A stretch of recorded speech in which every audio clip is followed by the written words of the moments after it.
Bismillahirrahmanirrahim. Assalamualaikum warahmatullahi wabarakatuh. Semangat pagi, Bapak Ibu. Padahal malam ya. Tapi kenapa kok selalu semangat pagi? Karena semakin dekat sama luxury. Iya. Iya, gitu. Oke, Bapak Ibu, mungkin ada yang belum kenal saya. Angkat tangan dulu. Belum kenal. Banyak. Gila. Padahal terkenal loh ya. Ya. Jadi tadi seperti yang disampaikan Mbak Novi ya, perkenalkan Bapak Ibu, nama saya Edi Setio. Biasa dipanggil Pak EC, biar singkat gitu kan. Sekarang zamannya singkat-singkat gitu kan. Itu saya latar belakangnya seorang mantan karyawan Bapak Ibu. Nah, karyawan tuh enak ya. Bersih pagi pulang petang, akhir bulan dapat hasil gitu ya. Tapi hasilnya dimangkoi Pak Ibu. Nah ini yang bikin saya kesal akhirnya. Nah ini bulan terus aku butuh mic. Hah? Butuh mic ya? Oh my god. Siap. Kurang keras Pak Edi. Saya lagi direkam. Oke. Nah, gini Bapak Ibu, sebelum saya lanjutkan lagi, Bapak Ibu yang hadir di sini, ada yang belum bermitra? Ada? Ada Angkat 1, 2, 3, 1, 2, 3. 3. Tapi sudah pernah ikut seminar? Sudah ya? Ada yang belum. Ada yang belum sama sekali? Ya. Oke, ya nanti tolong pengundangnya sedikit Ya, ini nanti terakhir biar nyambung ya. Nah, Nah, jadi gini, Bapak Ibu, saya ini kenapa sih kok akhirnya harus ke Jawa Timur gitu ya? Latar belakangnya itu sebetulnya karena pandemi. Nah, kira-kira tahun berapa ya waktu itu? 2020 ya. 2020 itu kan pertengahan tahun itu ada yang namanya dulu PSBB ya. Orang nggak boleh kemana-mana itu loh. Ya. Nah, tetapi ya dasarnya saya ini gimana ya? Saya tuh bandel. Ya, inilah kelebihannya orang tuh kalau bandel. Jadi ketika kita dihadapkan ke sebuah masalah, saya selalu berpikir bahwa saya tidak mau menyalahkan keadaan. Itu yang pertama. Tetapi saya lebih memilih mensikapi keadaan.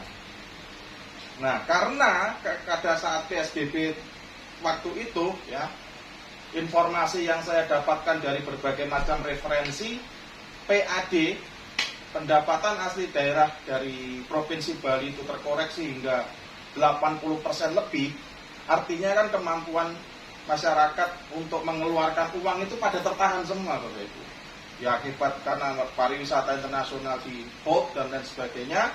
Nah saya memilih mensikapi karena saya memang harus bergerak. Ya saya merasa mempunyai sebuah bisnis yang harus saya kerjakan gitu. Akhirnya saya memutuskan nyebrang ke Jawa Timur. Nah Jawa Timur pada waktu itu saya juga dari nol Bapak Ibu ya. Dari nol saya kerjakan. Dan alhamdulillah singkat cerita itu dalam waktu 1 tahun saya serius mulai mengerjakan ini di Jawa Timur, itu mendapatkan 1 motor, 1 mobil. Nah, 1 tahun, 12 bulan ya. Nah, kenapa bisa? Nah ini, jadi saya ingin menyamakan frekuensi kita dulu Bapak Ibu, bahwa kita yang hadir di tempat ini adalah sepakat untuk menjadi seorang pebisnis. Betul ya Bapak Ibu ya? Bapak Ibu bergabung bersama Best Corporation ditawari aksi sosial, apa ditawari bisnis? Bisnis kan? Nah berarti mindset kita harus berubah. Bahwa kita ini, terutama yang sudah bermitra, harus memiliki mindset bahwa saya, maksudnya Bapak Ibu, saya adalah seorang pemilik usaha, pebisnis. Nah, artinya bahwa kita harus mengerjakan bisnisnya supaya mendapatkan hasil. Kenapa? Karena sinergi bisnis dengan PT BES ini bukan bisnis money game, bukan bisnis trading option yang notabene itu judi. Ya, jadi harus kita kerjakan. Tidak ada ceritanya ungkang-ungkang kaki dapat duit. Ya, hati-hati kalau Bapak Ibu ada penawaran seperti itu. Nah, kembali lagi ke sini. pikiran sederhana saya pada waktu itu, karena saya sudah menyatakan diri saya bermigrasi dari karyawan ke pebisnis, maka ada 4 hal yang saya pikirkan Bapak Ibu. Yang pertama adalah saya singkat gini, saya tulis dulu ya. Nah, ada yang tahu? Ini kalau ada yang tahu singkatan MRBMD, tak kasih produk 1 basic. Ayo. Bener nih. Kalau tahu M apa R apa B apa D MD apa tak kasih. Mobil, rumah. Ya. Hampir. Nah, Bapak Ibu, dalam sebuah bisnis ya, ini mohon maaf kalau ada pengusaha ya, saya bukan ngajari ya. Sharing, ini yang saya pahami. Pertama ini yang saya pikirkan adalah modal. Ini nomor 1 Bapak Ibu. Karena tidak ada yang namanya bisnis itu tanpa modal. Betul. Ya toh, kerja aja tanpa pakai modal. Kok bisa Pak? Loh, ini misalnya putranya Bapak Ibu, atau kita dulu lah, pertama kali bekerja, perlu nggak beli sepatu? Perlu. Berangkatnya perlu naik motor, beli bensin nggak? Perlu. Bagi yang tidak punya motor, naik angkot atau naik bus patas, bus AC, bayar nggak? Bayar. Itu modal bukan? Modal. Jadi semua itu butuh modal Bapak Ibu. Ya. Tetapi, ya, ketika itu saya memperbandingkan antara bisnis konvensional dengan sinergi. Ya, di PT BES ini. Nah, silakan, monggo Pak. Nah, Bapak Ibu, di bisnis ini modalnya sangat kecil. Kenapa? Karena paling besar itu hanya berapa? 62 juta. Paling besar. Itu udah paling besar. Nah, Bapak Ibu coba bandingkan dengan bisnis yang di luaran sana. Kalau di Surabaya kira-kira saya punya uang 62 juta, bisnis apa? Mungkin dari nol ya, kita bicara dari nol, nggak punya apa-apa, tempat nggak punya. Keras. Kita sewa lapak udah berapa? Pak Leri tahu kan? Harganya itu mahal banget. Bahkan kalau untuk kita membuka seperti Mart, Indomart, Alfamart seperti itu ya, itu modalnya sudah ratusan juta. Nah, ini hanya 62 juta. Makanya Bapak Ibu yang sudah bermitra, kalau mengeluarkan 62 juta aja mikirnya masih 9 bulan 7 hari kayak orang mau babaran, kembalilah ke jalan yang Loh, betul kan? Iya. Ini kecil Bapak Ibu 62 juta ini. Dan bagi seorang pebisnis, itu yang dilihat potensi. Nanti bisa dikupas lagi lebih jauh. Dari 62 juta saya bisa dapat apa? Nah, ini dari 62 juta ini sedikitnya kita bisa mendapatkan potensi rezekinya sudah 51,7 miliar. Wow. Tahu kan? Betul. Nah, apa artinya? Saya aja baru dapat 1 motor 1 mobil sudah lupa sama modalnya. Betul. Kenapa Bapak Ibu? Karena produknya masih bisa saya pakai sendiri, bisa saya pakai sumbangkan ke anak yatim yang membutuhkan, bisa juga saya pakai promosi. Sedangkan uang modal saya sudah balik dan susuk. Jadi saya nggak diomelin sama ibu negara. Saya waktu mengeluarkan ini sama ibu negara gini, Pak, Anda itu sudah gagal loh 4 kali di bisnis serupa. Betul, tapi yang ini beda. Saya ngotot. Bener ini, kan saya bilang saya bandel. Ya kan? Lebih baik itu dicap bandel tapi sukses daripada dicap gak bandel tapi gak sukses. Betul, Wedi. Ya. Itu 62 juta itu gede loh Pak. Memang, tetapi yang akan saya dapatkan jauh lebih gede. Saya bilang gitu. Pak, Bu, namanya orang gagal di bisnis itu, ya, itu bukan artinya kita gagal terus mati. Tetapi sebetulnya itu titik rebound kita. Sebetulnya kalau kita paham, kita akan betul-betul mati kalau kita Berhenti. ID ribon apa lagi? Rebound. Rebound itu yang jelas bukan udang rebun itu sebenarnya. Rebound itu titik memantul balik. Rebound. Memantul balik, ya. Ini Bapak Ibu, ya. Saya tadi sebelum kesini baca sebuah artikel ada perusahaan yang katakanlah kekinian ini ya, saya nggak sebut namanya. Dia itu dalam proses berjalannya tuh minus hingga miliaran rupiah. Tetapi karena dia terus bertahan dan mau melakukan inovasi-inovasi, memperbaiki atas segala kegagalannya, dia akhirnya saat ini profitnya sudah di atas, nilainya itu sudah di atas triliunan. Artinya sudah menyentuh angka T. Andai saja si CEO dari perusahaan itu ketika turun miliaran itu dia merasa, sudahlah, saya sudah gagal, saya berhenti.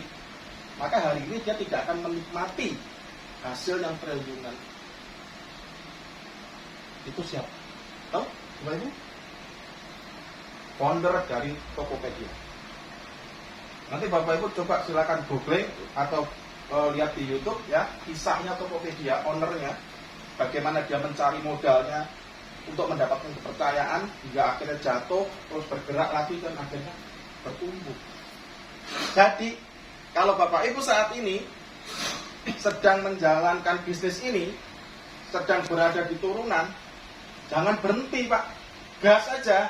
Karena nanti ada titik reboundnya saya bilang tadi, titik baliknya. Ketika ini digas kenceng, maka ini naiknya akan kenceng. Betul. Dan itu saya alami. Itu saya alami. Dan kembali ke sini, modalnya sangat murah menurut saya. Makanya Bapak Ibu yang hadir di sini yang sudah bermitra, yang belum priority, pertanyaannya adalah sebesar apakah keseriusan Bapak Ibu di bisnis ini? Itu pertanyaan yang Bapak Ibu harus jawab sendiri. Nah, kenapa? Karena ini adalah fondasi terkuat di bisnis kita. Ingat gak kalau kita punya anak? Pasti kita pengen anak kita mendapatkan segala sesuatunya itu yang terbaik. Sekolah yang terbaik. Ya kan? Pendidikan yang terbaik, ilmu yang terbaik, dan itu pasti mahal. Gak mungkin yang terbaik itu murah, itu gak mungkin. Nah sama seperti halnya di bisnis ini Bapak Ibu. Priority adalah fondasi terbaik di bisnis ini. Dan jangan pernah nih Bapak Ibu berpikir bahwa aku setelah priority, terus gimana? Nanti ketika ngajak nggak dapat priority gimana? Dan lain sebagainya. Nggak usah berpikir kayak gitu. Gas saja sudah. Menghadirkan. Oke? Karena pengalaman saya, bagi siapapun mitra yang sudah priority, niscaya, insya Allah niscaya akan menemukan mitra priority di timnya. Betul. Itu yang saya rasakan Bapak Ibu. Oke? Pertama modal. Menurut saya modalnya kecil sekali. 62 juta. Yang kedua, R. Yes, betul. 100 Pak Edi dapat aja Pak Edi. Kan kalau betul semua satu basic. Iya. Betul satu. Resiko.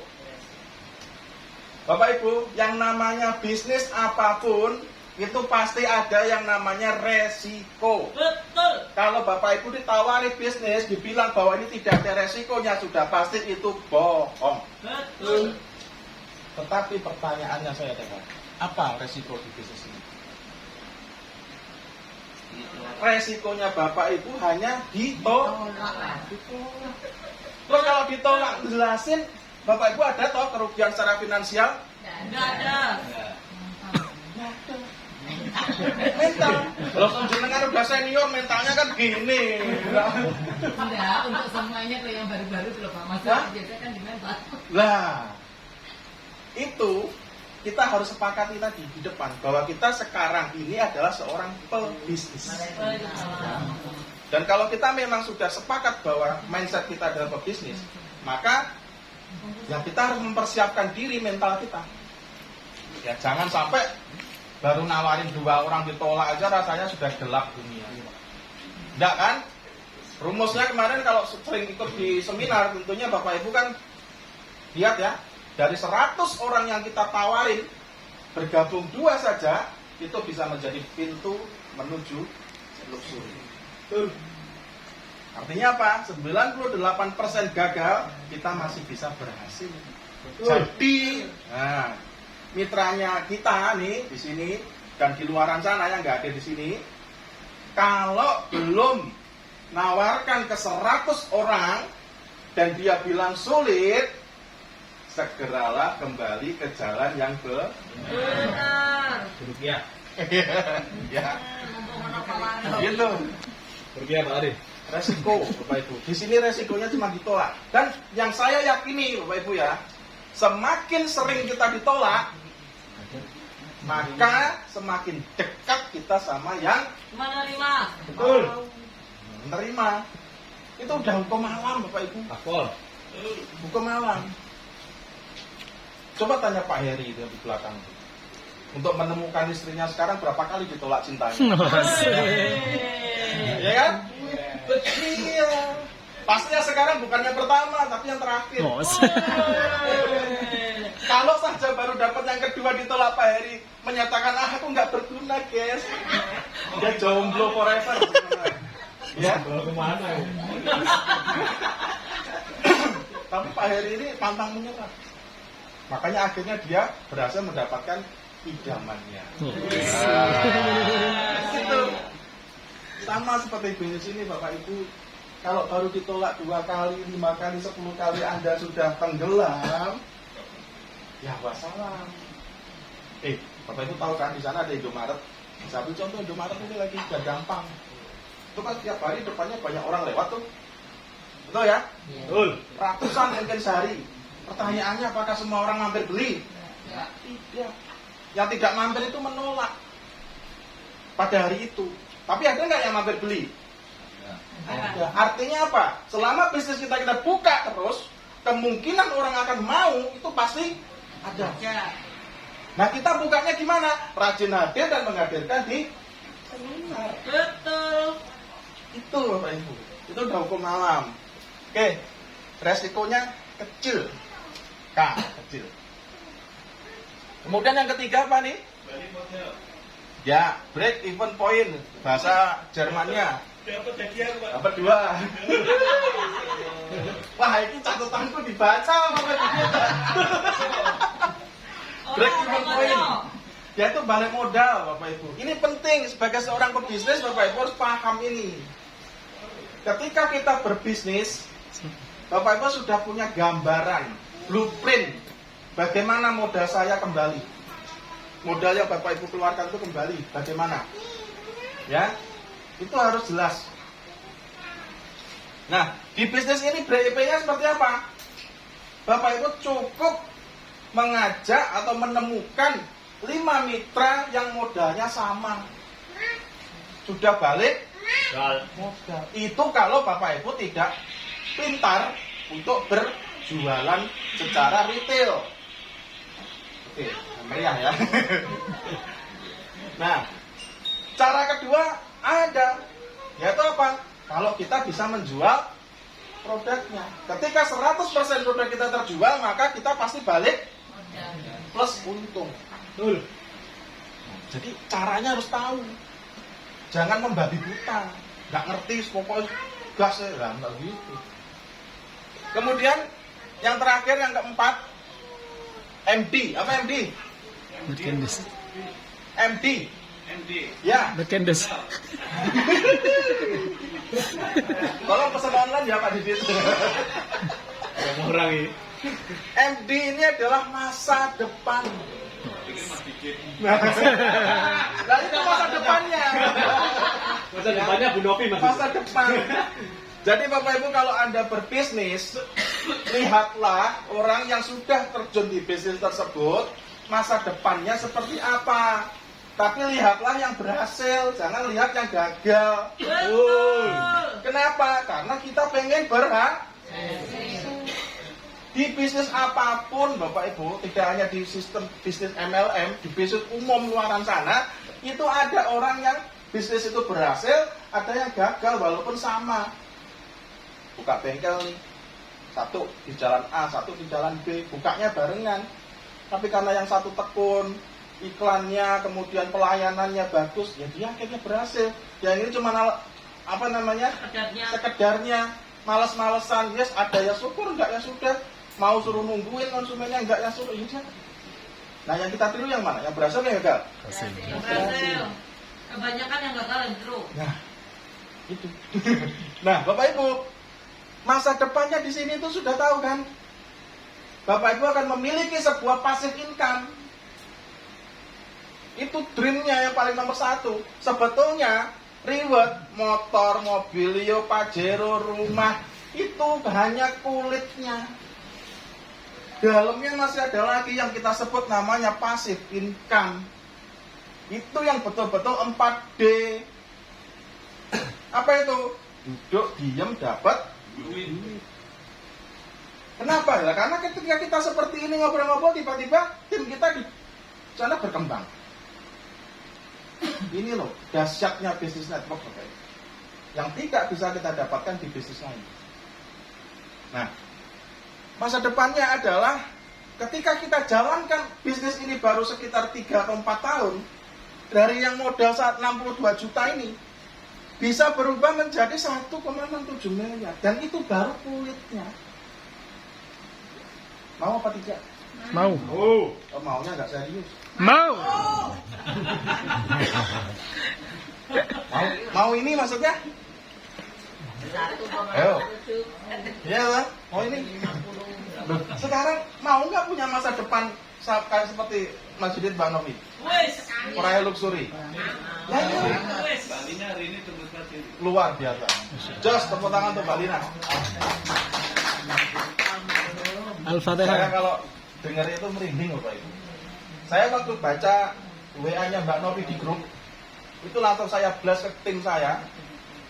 Komen saya di situ adalah selain saya takjub ya, Masya Allah, bahwa almarhumah leader saya yang pernah membimbing saya, walaupun beliau sudah tidak ada, beliau bisa mendapatkan apa yang selama dulu beliau ikut menjadi impiannya. Dan itu saya ingat betul Bapak Ibu, kejadian ini ya, almarhumah mendapatkan Pajero ini kurang lebih 1 tahun 4 bulan, kurang lebih ya, kalau salah tolong dikoreksi, 1 tahun 4 bulan ketika waktu itu beliau dapat 1 motor 1 mobil. Saya ingat betul, karena pada waktu itu saya sedang membangun tim saya di Jakarta, tanpa saya harus ke Jakarta.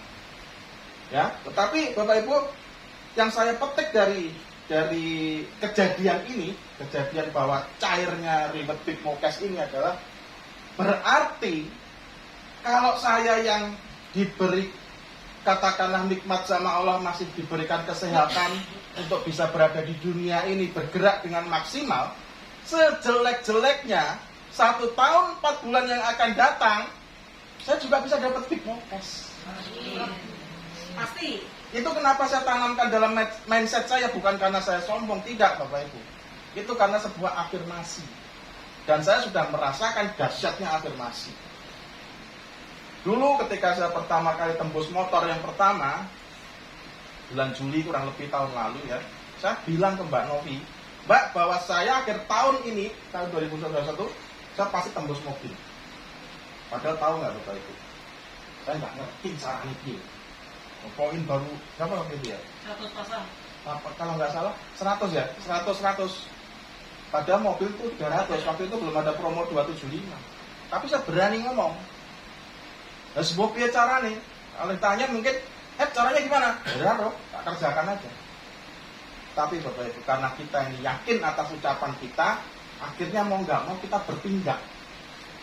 Karena setidaknya apa? Kita akan malu pada diri kita sendiri, nggak usah lah peduli. Nanti jadi dicap leader nggak konsisten, dicapnya nggak penting. Yang penting nih kita real, kita yakin nggak gitu. Kalau kita sudah meyakini segala sesuatu, insya Allah kita kerjakan betul-betul akan terjadi kenyataan. Dan alhamdulillah di tanggal 26 Desembernya saya tembus mobil yang pertama. Terus, Betul. Just mantap. ya, nah terjawab ini.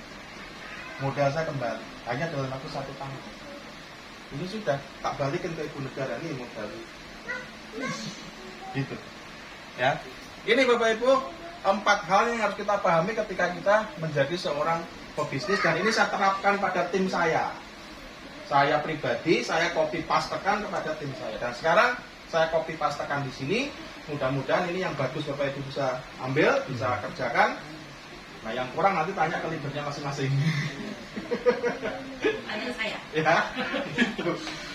Sekali lagi Bapak Ibu bahwa ini adalah pilar terkuat dan kita sebisa mungkin dan bahkan harus wajib melakukan duplikasi priority. Kalau memang kita menyatakan serius di bisnis ini, ya, karena sekali lagi kalau kita sudah priority itu enak Bapak Ibu. Sekali kerja sama dengan menyiapkan sedikitnya 5 calon reward sekaligus. Ya, nanti akan dikupas masing-masing. Nah, selain pemahaman seperti ini Bapak Ibu, yang kedua yang membuat saya sampai dengan hari ini saya juga masih melakukan usaha ini adalah apa? Karena saya punya dendam positif Bapak Ibu. Ya, bukan dendam negatif ya. Jadi ketika saya 19 tahun menjadi seorang karyawan, untuk memiliki rumah, mobil, motor, itu semuanya kredit. Pokoknya mobil mau sebagus apapun yang pernah saya miliki dulu, kalau digas itu namanya dit. Bukan Mas Didit ya. Mereka lari didit. Iya. Dan saya berani bersaksi bahwa Bapak Ibu bahwa segala yang saya dapatkan melalui itu memang akhirnya hilang. Jadi apa yang disebutkan di surat Al-Baqarah bahwa Allah akan menghancurkan semua yang riba itu, saya ngalami. Itulah kenapa saya memutuskan pada waktu itu saya harus kembali ke jalan yang benar. Pak, itu zona nyaman loh, sampean sudah kerja 19 tahun, punya posisi, punya jabatan, penghasilan. Betul, tapi pertanyaannya, saya tidak bisa membohongi diri saya sendiri. Mau sampai kapan keluarga saya empanin uang-uang yang seperti ini? Tetapi tidak mudah loh. Pak Edi siap tidak mengalami kondisi yang paling sulit? Bismillah. Insya Allah siap. Jadi Bapak Ibu, bukan sesuatu hal mudah mengambil sebuah keputusan atau pindah kuadran dari seorang karyawan ke pebisnis. Dan saya sadar betul bahwa bisnis itu harus siap menang dan harus siap kalah. Tetapi di bisnis sinergi, saya menyatakan bahwa saya tidak pernah kalah. Kenapa? Karena semangat dan impian saya jauh lebih besar dibanding dengan kendala-kendala yang saya hadapi. Tidak pernah saya berpikir mendapatkan kendala itu besar. Saya kecilkan masalahnya, saya besarkan solusinya. Bukan kebalik. Ketika saya berhadapan dengan calon mitra tersebut memberikan sebuah alasan, reason yang negatif, sebetulnya kata kuncinya gampang kalau Bapak Ibu. Apapun jawaban dari mitra Anda itu kan negatif nih, tinggal dibalik. Paham ya? Pernah salah satu, mungkin dari Bapak Ibu satu aja, pernah nggak ngalami ketika berprospek atau follow up ya setelah seminar, ada jawaban negatif dari mitranya? Ya. Banyak. Boleh sharing satu aja. Apa? Nggak punya Jawaban modal. dari mitra Bapak, calon mitra Bapak Ibu. Nggak punya modal. Nggak punya modal. Ya punya tapi dia tuh berat. Berat. Lah itu udah terjawab. Iya kan? Betul kan? Bapak udah jawab sendiri. Ada lagi? Jawaban negatif. Misalnya gini nih. Ya Mas, sampai dulu aja yang jalan. Nanti kalau sampai sukses saya baru gabung. Ada nggak gitu? Ya. Nah, banyak kan? Banyak. Terus Bapak Ibu jawabnya apa? Lemes. Tiga. Semangat. Kalau saya jawabnya tak balik Bapak Ibu. Jadi maksud saya balik itu, saya ambil dari apa yang dia alami. Nah, kebetulan nih, saya pernah Pak dapat juga mitra yang seperti itu ya. Mas ini jalannya dulu, nanti kalau udah berhasil, saya ikut. Satu, saya udah tahu bahwa orang yang seperti itu, walaupun kita nanti tembus luxury pun juga gak kegabung. Betul. Itu satu, udah saya pegang dulu tuh. Supaya apa? Supaya saya pede untuk ngejelok TDI itu Pak. Saya nggak mau kalah postur, bukan saya sombong ya, saya nggak mau kalah postur. Tahu nggak jawaban saya? Kan saya kenal nih teman saya, udah tahu nih dia punya anak. Bro, anakmu sekolah nggak? Ya sekolah, nggak sekolah nanti gimana dan lain sebagainya. Lo ceritalah dia. Ngapain nggak nunggu anak saya lulus dulu baru anakmu sekolah? Betul. Sederhana. Nah, itu. Jawaban saya. Dan kalau tadi jawabannya tidak punya uang, tidak ada modal, Bapak Ibu, saya termasuk orang yang tidak percaya untuk orang-orang yang sepantaran kita nih tidak punya uang atau tidak punya modal 2 juta. Kan kita bisnis paling kecil di sini modalnya 2 juta ya. 2 juta Ya. 100. Saya termasuk orang yang tidak percaya, Bapak Ibu. Apapun profesi dia. Yang betul bukannya dia tuh nggak punya uang 2 juta, tetapi dia tidak punya keberanian untuk menciptakan sumber penghasilan untuk dirinya. Betul. Itu Bapak Ibu. Nah sekarang coba aja yang bilang seperti itu, terus Bapak Ibu bawa jam Rolex atau apalah katakanlah yang nilainya mahal, harga 15 juta misalnya nih, atau ratusan juta.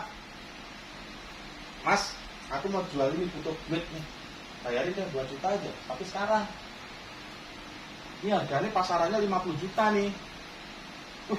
Bener nih, pasti gitu dong. Iya. Bener nih, lo bener. Ini tapi malam ini ya, jangan besok. Padahal dia lagi nggak punya duit. Ya wes, oke, tak beli ya. Cek, tunggu dulu, aku tak golek pinjaman duit cek. Golek-golek Akan dibeli sama dia Pak, percaya deh. Kenapa kok Bapak Ibu kok dia mau beli dan mau usaha cari pinjaman? Tahu nggak? Karena dia melihat ada keuntungan. Keuntungannya cuma berapa? 48 juta, betul? Nah, ini 2 juta, keuntungannya berapa minimal? 1,67 M. Kalau tidak diusahakan namanya konslet.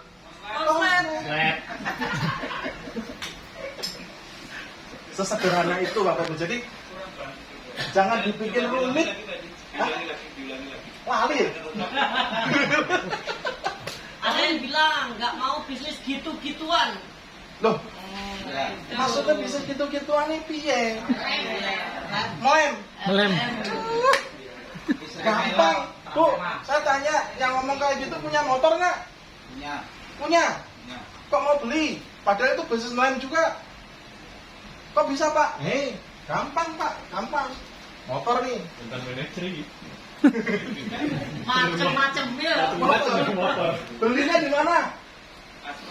Dealer. Dealer. Sebelum motor tuh datang ke dealer ada di mana? Ada namanya main dealer.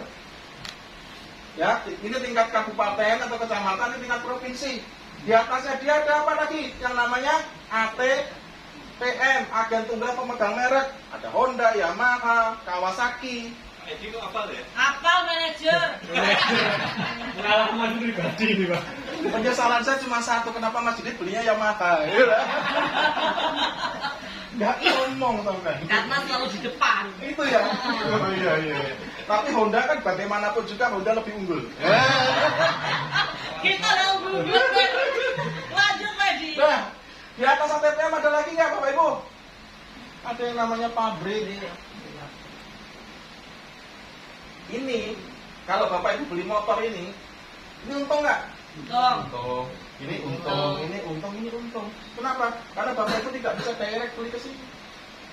Ini adalah MLM yang sebenarnya.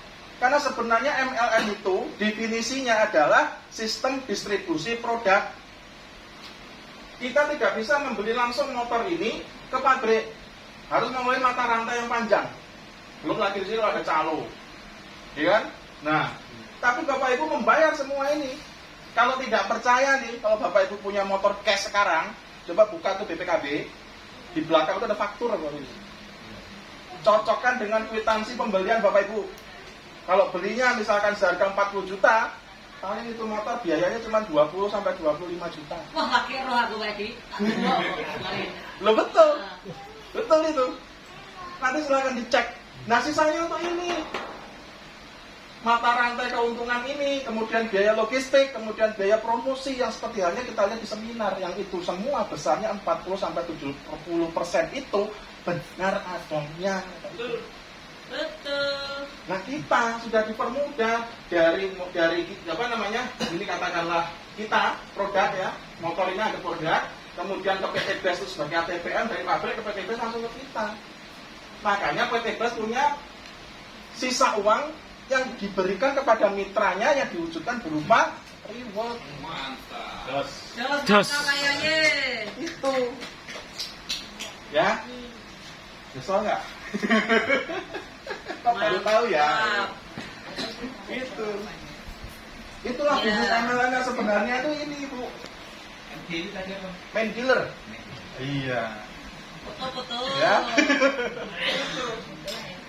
Jadi Bapak Ibu, ya, network marketing itu adalah sebuah terobosan. Tetapi ingat ya bahwa di bisnis ini, di bisnis macam itu ada dua macam. Satu multi level marketing yang based on product. Yang kedua adalah money game. Hati-hati yang money game dan sebaiknya nggak usah ikut-ikutan yang money game. Karena itu lebih ke judi. Ya. Harus ada produk. Kenapa ada produk? Karena Bapak Ibu mengeluarkan modal. Jadi uang yang kita keluarkan itu harus kembali ke kita pada saat yang sama untuk kita kuasai. Apakah itu wujudnya barang, apakah itu wujudnya surat berharga, dan lain sebagainya, dan lain sebagainya. Intinya kita nggak boleh hanya keluar aja cuma percaya janji. Harus ada wujudnya. Itulah kenapa PT BES itu ada produknya. Berbisnisnya berdasarkan produk. Dan produk pun nggak sembarangan. Produk yang berkualitas. Itu. Mantap, Jos. Ya. Sesederhana ini Bapak Ibu. Ya. Tetapi overall ada pertanyaan sebelum Ada saya pertanyaan nggak? kasih akhir karena waktu saya sama Mbak Novi dibatasi. Ada pertanyaan. Ya, monggo. Namanya buat tadi. Iya, monggo Bu. Yang berhasil para juara-juara ini, apakah masuknya dulu itu langsung di priority? Atau pertanyaannya apa? Apa langsung? Apakah Apa langsung langsung priority? yang modal besar yang Yeah. saya anggap besar ya? Kalau Yeah. saya masuk itu yang basic. Basic. Gitu. Nah, Iya. dan yang kedua, apakah ada yang berhasil yang masuknya melalui apa basic? Basic. Ya. Banyak. Kalau di sini yang berhasil yang basic. Nah, saya juga dari basic. Katanya tadi itu priority Mas. Betul. Upgrade. Kan Ibu tanya awalnya saya basic. Setelah saya paham, saya naikin jadi priority. Nah, itu Bu. Dan pertanyaannya apakah yang ada di sini yang gabung priority langsung bisa berhasil? Lah Mbak Novi, gabung pertama priority, beliau ngutang. Nah, ini kan kalau priority mungkin lebih tepat ya. Yang masuknya melalui pakai basic. Iya. Apa ada gitu yang berhasil? Oh, ya, ada banyak. Banyak, karena Ibu udah pernah ikut seminar Saya kan baru masuk seminggu yang lalu. seminggu yang lalu. Nah, tapi sudah pernah ikut seminar belum? Insya Allah sudah. Sudah. Ini mitranya Bu siapa? Saya. Bu Novi, sudah pernah ikut seminar? Tapi kan sekali itu kemarin. Sekali ya, Bu. Kalau sekali mungkin belum paham, Bu. Iya. Nanti Ibu harus hadir lagi besok Minggu, wajib di BG Junction hari Minggu jam 11. Bawa calon. Ya, dan bawa temennya belum bergabung, jangan lupa. Ya, Ibu nanti pas sesi marketing plan, ya, Ibu pertama duduk paling depan, paling nggak baris nomor 2 dari depan, kalau paling depan untuk terakhir reward. Nomor 2, ketika sesi marketing plan jangan sekali-kali Ibu ngantuk. Pahami betul bagaimana duplikasi basic dalam waktu 13 bulan menghasilkan lusuri. Artinya apa? Apakah bisa Pak dari basic dapat lusuri? Bisa. Bisa. Bahkan gampang. Nah, tetapi kalau dari pertanyaan mungkin menjadi begini, kalau dari basic aja bisa, kenapa harus priority kan gitu? Sebetulnya. Nah, karena kamu priority ini, Ibu sekali kerja itu menyiapkan 5 calon reward. Dan potensinya untuk dapat motor, mobil, rumah itu 31 kali. Tapi kalau basic, sekali kerja yang untuk 1 reward. Dan sekarang, sama-sama kita melangkah sekali, dapat uang 5 juta. Ibaratnya ya, dapat uang 1 juta sama 5 juta itu butuh mana? Pilih mana? Ya sudah, priority. Ya, Bunda Ferry minta tugas nih, follow up. Itu. Hanya Pak ini. Wah, ini. Kenapa pakai kaos kuturi? Inilah Di mana itu? Beli di mana Pak? belinya. Ini nggak beli, Bu. Waduh, repot. Kenapa ini saya pasang tulisan luxury di dada? Karena ini adalah tujuan saya. Dan tujuan Bapak Ibu. Iya. Dan Bapak Ibu harus berani. Lewat sarana apa? Macan, BPJS. Kapan lagi promosi? Memperlukan branding ya. Iya dong. Terus kaosnya gratis, oleh brandingan gratis kan alhamdulillah gitu kan. Ya Bapak Ibu, itu ya. Jadi overall kalau saya simpulkan 4 hal ini Bapak Ibu wajib pahami dalam mengawali sebuah bisnis. Apalagi sekarang kita di bisnis sinergi, ini semuanya terjawab Bapak Ibu. Modalnya kecil, resikonya sangat kecil karena produk kita kuasai, paling cuma ditolak aja resikonya. Kemudian break even point-nya jelas, kita cukup mengajak 5 mitra dengan modal yang sama, kita sudah balik modal, dan masa depannya dari modal 62 juta itu sedikitnya akan mendapatkan 1,67 M dan itu baru kulitnya. Mantap, jos. Ya. Nah, tetapi ingat, untuk mendapatkan itu semua, yang namanya bisnis, itu pasti ada kendala dan rintangan. Bapak Ibu jangan besarkan kendala dan rintangannya, tapi besarkan solusinya. Untuk bisa membesarkan solusinya, Bapak Ibu harus lebih besarkan impiannya. Betul. Ya, jadi kalau Bapak Ibu hari ini sedang loyo, mungkin tadi habis prospek ditolak dan lain sebagainya, ingatlah tujuan pertama kali Bapak Ibu bergabung di bisnis ini. Apakah Bapak Ibu mau jadi pemenang? Apakah Bapak Ibu mau jadi pejuang? Kalau Bapak Ibu memilih jadi pemenang, maka tanamkan dalam mindset Bapak Ibu semuanya bahwa saya bisa, dan saya pasti bisa. Luar biasa. Sekian, Assalamualaikum warahmatullahi wabarakatuh. Waalaikumsalam warahmatullahi wabarakatuh.